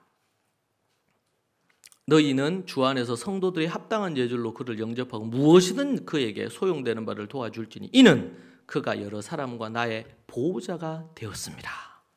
이 베베는 갱그레아의 목사일 뿐만 아니고 사도 바울의 정말 충성스러운 이 동력자이자 제자였어요. 그런데 그가 어떻게 했느냐? 보호자가 됐다는 거예요. 나와 함께하는 이 선교팀의 보호자가 되어줬다. 여러분 세 번째는요. 목사님의 보호자가 되셔야 돼요. 보호한다고 할 때는 여러 가지 의미가 있습니다. 정신적으로든 정서적으로든 심리적으로든 그리고 물질적으로든 여러 면이 있을 거예요. 근데 그런 부분에서 뭐예요? 보호자가 되는 거예요. 목사님의 보호자. 그 누가 그랬냐? 베베가 그렇게 했어요. 베베는 바울의 제자임과 동시에 한 지역을 책임지는 목사시기도 했습니다. 지역 목사예요.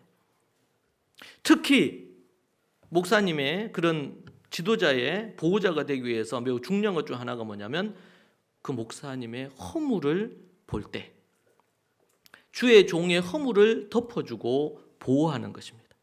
여러분 창세기 9장에 보면 셈과 함과 야벳이 나오죠. 홍수 사건 이후로 이제는 정착해서 포도밭을 일구며 노아가 살았어요.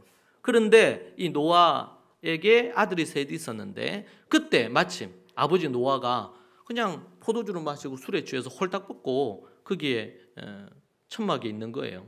근데 그 모습을 함이 처음 봤어. 처음 봤을 때 어떻게 해요? 막 그걸 아버지 허물을 덮어드리고 이렇게 하지 않고 나와가지고 떠벌렸어 막. 응? 아버지 그냥 허물을 덮어드리고 그냥 그렇게 해서 조용히 입 다물고 있었으면은 나중에 이 노아가 아버지가 얼마나 고마웠겠어요. 응? 근데 그렇게 하지 않고 나가서 막 떠벌려서 형제. 그러니까 셈과 야벳이 똑같은 상황 아닙니까? 근데 셈과 야벳은 아버지한테 가서 아버지의 허물을 덮어드리고 그렇게 해서 아버지의 수치를 그렇게 했다고 되어 있습니다. 나중에 이 노아가 아버지가 깨고 나서는 난리가 났죠. 함에게 저주를 퍼붓는데 하나님이 그 함을 저주하시는 내용이 나와요. 이건 뭘 보여줘요? 뭐 노아가 잘했다. 술 먹고 이렇게 해가지고 포도주 먹었는데 술 취해서 이렇게 하는 게 잘했다. 이게 아니고 권위에 대한 존중의 문제를 다루는 거예요. 그렇게 허물을 덮어주고 보호해 줄 때에 나중에 이 노아 아버지지만 자신의 그 부분들에 대한 것을 후회하고 하나님 앞에 회개하고 돌이키지 않겠어요? 그 문제에 있어서 잘못된 게 있으면 하나님께서 그 아버지를 다루겠지요.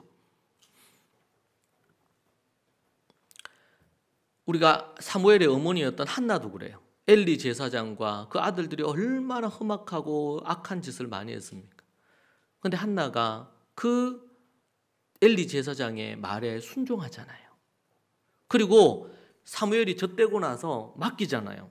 엘리 제사장과 그 아들들에게 맡겨요. 그 하나님에 대한 신뢰와 믿음이 없었으면 못 맡기죠. 이 엘리 제사장의 부분 그리고 아들들의 부분을 한나가 몰랐을까요? 다 알았죠. 부정하고 타락했다는 것을 다 알았죠. 혹 성막에 거기에 머물게 하면서 혹시라도 이 아들들의 본 받아가지고 사무엘이 타락하지 않을까 우려가 왜 안 됐겠습니까? 이스라엘이 다 아는 일인데 엘리 자식들이 어떤지를. 그런데 그가 서원한 대로 순종하고 이렇게 했잖아요. 그러니까 엘리 제사장이 얘기한 대로 1년 후에 딱 아들이 생기고 그 아들을 젖대고 나서 딱 하나님께 드렸어요. 그러니까 하나님이 그를 이스라엘에 그 하나님이 하나님의 때에 엘리도 그렇고 자식들을 하나님이 알아서 다 처벌을 하셔요. 우리 그런 일의 대표적인 인물이 다윗 아닙니까? 사울이 다윗을 죽이려고 얼마나 금모술수를 쓰고 얼마나 많이 그를 죽이려고 쫓아다녔어요. 나라를 안 다스리고 그냥 자기의 사적인 그 부분으로 해가지고 다윗 죽이려고 쫓아다녔죠. 근데 다윗이 어떻게 해요? 죽일 수 있는 여러 번의 기회가 있었지만 전혀 손을 안 대죠. 왜? 하나님이 기름 부어 세웠다는 것 때문이에요. 딱 한 가지 이유 때문이에요. 그렇게 세웠어요. 그래서 한 번은 동굴에 들어왔는데 안에 다윗이 있는지 모르고 그 안에서 잠을 자고 낮잠을 자고 밖에서는 보초를 쓰고 있는 거예요. 우스꽝스러운 상황이지. 그런데 이 다윗의 신하들이 하나님이 주신 절호의 기회다 말이지. 사울을 죽이고 다윗 당신이 왕이 되셔가지고 될 수 있는 하나님이 주신 기회라고. 그렇게 했는데 다윗이 말립니다. 아니다. 그리고는 가서 그냥 그 옷의 일부를 조금 떼어가지고 근데 그걸 찢는데도 그렇게 양심의 가책을 느껴요. 이 하나님의 기름 부은 자에 하나님이 세우신 이 왕에 내가 옷의 일부를 조금 찢는 것 이럴 수가 있나? 양심의 가책을 느낍니다. 여러 번 죽일 수 있는 기회가 있었지만 다윗이 그렇게 하지 않았죠. 그리고 사울이 죽을 때 어떻게 해요? 성경에서 가장 슬픈 애가를 부르면서 그 장례를 정말 예를 갖추어서 대하죠. 예를 갖추어서.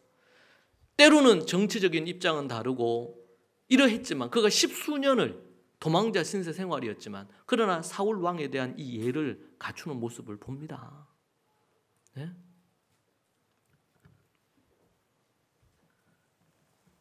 제가 예전에도 제가 이제 이분 관련해 가지고 다윗의 정치적인 리더십 관련해 가지고 제가 그렇게 설교를 했는데 참 우리나라 정치에서도 이런 걸 좀 배울 필요가 있어요. 허물을 보일 때 허물을 덮어주는. 미리암이 그 자기 동생이죠. 모세의 허물을 덜추어냈다가 결국에는 나병에 걸리잖아요. 여러분 우리가 하나님이 세운 그러니까 이거를 이제 목사들이 이용을 하면 안 돼. 자기가 죄 짓고 잘못하고 나서 이걸 정당화하기 위해서 이런 본문을 끌고 와가지고 성도들을 압박하는 경우들이 종종 있거든요. 교회들이. 그건 하나님께서 그냥 두시지 않아요. 두려워해야 돼요. 그 부분은. 그러나 성도들이 가르침을 받는 자들이 가르치는 자를 어떻게 대해야 될 거냐? 보호해야 돼요. 어떻게 보면 영적으로 사단과 마귀가 가장 1순위로 타겟을 정하고 공격할 인물이 목사가 아니겠습니까? 목자를 치면 양이 흩어진다고 했잖아요. 그런 부분에서 여러분들이 보호자가 되십시오. 자식들이 그냥 부모에게 받기만 하려고 하면 안 되듯이 부모를 보호하고 존중하고 공경해야 되듯이 여러분들도 그렇게 하시기 바랍니다. 네 번째로는 주의 종에게 필요한 쓸 것을 공급해야 됩니다. 로마서 15장 27절에 이렇게 나오죠. 저희가 기뻐서 하였거니와 또한 저희는 그들에게 빚진 자니 만일 이방인들이 그들의 영적인 것을 나눠 가졌으면 육적인 것으로 그들을 섬기는 것이 마땅하니라. 그러니까 이방인 교회의 얘기, 로마 교회 얘기하면서 지금 유대 이스라엘에 있는 유대인 교회가 많이 어렵고 힘들다. 그러니까 우리가 재정적으로 후원하면 좋겠다. 그 얘기를 하는데 영적인 것을 유대인들에게 너희들이 받았으니 이방인인 너희들이 유대인들에게 물질적인 필요한 걸로 채우는 게 당연하지 않느냐. 이것은 고린도전서에서도 사도 바울이 얘기를 하죠. 그걸 물질적인 것으로 계산할 수는 없어요. 영적인 것을. 그러나 영적인 어떤 가르침을 받고 도움을 받고 복음을 듣고 이렇게 했다면 마땅히 그들에게 필요한 부분으로 하는 것이 마땅하다. 그래서 이제 열왕기 하에 보면 4장에도 수냄 여인의 이야기라든지 선지자를 대하는 태도나 자세죠. 자기 심지어 먹고 그냥 자식하고 죽으려고 했던 그런 과부도 있었는데 그때에 선지자가 얘기하니까 그걸 자기 먹을 것을 드리는 부분이 있죠. 하나님께서 어떻게 그에게 복을 주시는지를 보면 알 수 있잖아요. 마지막 5번째로는 브리스길라 아굴라 부분입니다. 이 부부입니다. 브리스길라가 아내고 아굴라가 남편입니다. 처음에는 브리스길라 아굴라 이렇게 표현되는 나중에는 아굴라 브리스길라 이렇게 표현됩니다. 먼저는 믿음이 아내로부터 출발했던 것 같아요. 근데 남편이 나중에 믿음의 모습을 더 가지게 된 것 같습니다. 로마서 16장 3절 4절에 나옵니다. 너희는 그리스도 예수 안에서 나의 동력자들인 브리스가와 아굴라에게 문안하라. 그들은 내 목숨을 위하여 자기들의 목까지도 내놓았나니 나뿐 아니라 이방인의 모든 교회도 그들에게 감사하느니라. 아멘. 바울이 로마서 16장에서 이 베베 다음으로 언급하는 인물이 브리스가와 아굴라 이 부부입니다. 이 부부가 바울이 감옥에 갇혔을 때 어려움을 당했을 때 그때 어떻게 합니까? 내 목숨 바울의 목숨을 위하여 자기의 목이라도 내놓았나 목까지도 내놓았나니 그들은 그 전에 물질적인 것으로 바울을 도왔습니다. 그래서 바울이 아굴라 브리스길라를 만나 에베소에서 만난 이후로부터는 그 이후로는 이제 천막 짓는 일을 거의 안 했어요. 왜냐하면 물질적인 스포트를 받으니까 오직 복음 전하는 일과 교회 세우는 일에 전념하게 됐어요. 그런데 이제는 바울이 위기를 맞고 핍박받고 감옥에 갇히고 그렇게 하니까 이제 자기들의 목이라도 이 부부가 한 마음이 돼서 자기의 목까지도 내놓았다. 이 브리스길라 아굴라는 생각했을 거예요. 바울 사도께서 사시고 자신들이 도리어 죽는 것이 복음을 위해서 더 요긴하지 않겠는가. 그래서 이 부부가 목숨을 걸고 사도 바울 대신해서 죽으려고 할 만큼 목을 내놓았다. 그렇게 얘기합니다. 참 아름다운 모습이죠. 함께 평신도 선교사로 사역을 하다가 사도 바울을 만나서 함께 그 선교팀에 합류를 해서 또 이들이 아볼로도 교육을 시키잖아요. 목사로서 준비시키고. 참 훌륭한 인물이에요. 그래서 여러분 우리 바울이라는 영화에 봐도 그렇고 고전적으로 이런 고정을 거쳐서 보면은 이 로마 교회를 지탱하는 아주 중요한 축 중에 한 사람이 이 브리스길라 아굴라 부부였습니다. 네. 그래서 온 전심으로 자신들이 갖고 있는 재산을 다 동원해서 그리고 그들이 갖고 있는 리더십을 다 동원하고 그들은 이 아굴라는 이 경제적으로 부호였고 이 브리스길라는 이 성 자체가 아주 귀족 출신이거든요.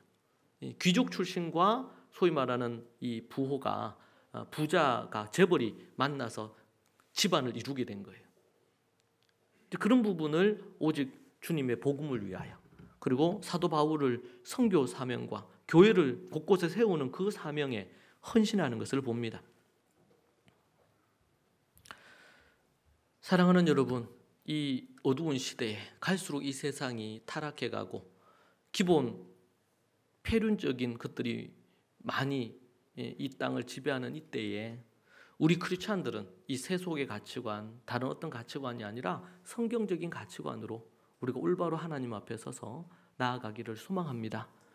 그러기 위해서 우리가 이 특별히 5월은 가정, 우리 부모, 자녀, 그리고 또 스승을 대하는 부분들에 있어서 말씀을 가르치는 자를 여러분 어떻게 대해야 될지 여러분 깊이 생각하는 또 이 한 주간이 되면 좋겠습니다. 기도하겠습니다. 살아계신 하나님 감사합니다.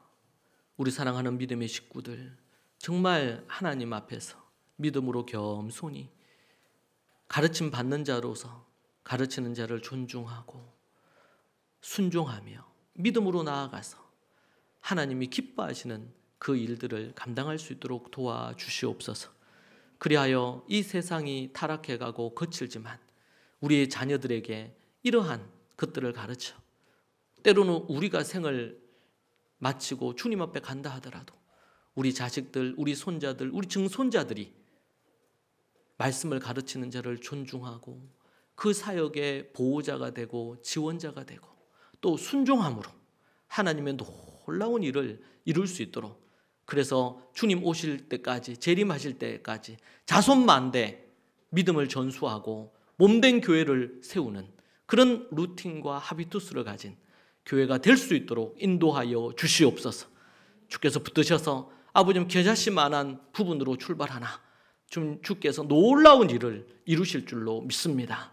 예수님 이름으로 기도합니다. 아멘.